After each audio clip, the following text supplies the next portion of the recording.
ওটা তোর বাপের কুসুম, ওটা তোর মায়ের কুসুম, তোর ঠাকুরদার কুসুম, তোর ঠাকুমা কুসুম, তারপরে তুই একটা হয়েছে, তুই নিজে একটা কুসুম। তোর ময়ূক রঞ্জন বলেছে কিসের কুসুম, কিসের কুসুম?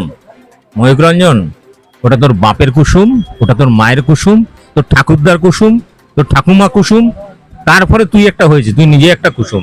তোর থেকে যেটা হবে সেটাও একটা কুসুম। তো বলছি, এই সমস্ত বোকাচোদাগিরি ছেড়ে দিয়ে সাংবাদিকতা কর, না হলে রাস্তায় মলম বিক্রি কর, কারণ তোর যোগ্যতা নেই সাংবাদিকতা করার। এবং তুই বলছিস না যে বেরিয়ে যাও, সেকুলার যারা আছে, মানে সেকুলার মানে যারা সম্প্রীতির কথা বলে, যারা সংবিধানের কথা বলে, তাদেরকে তুই বলছিস দেশ ছেড়ে বেরিয়ে যেতে। তোর যে বাপ মানে ঠাকুরদা অটল বিহারী বাজপেয়ী,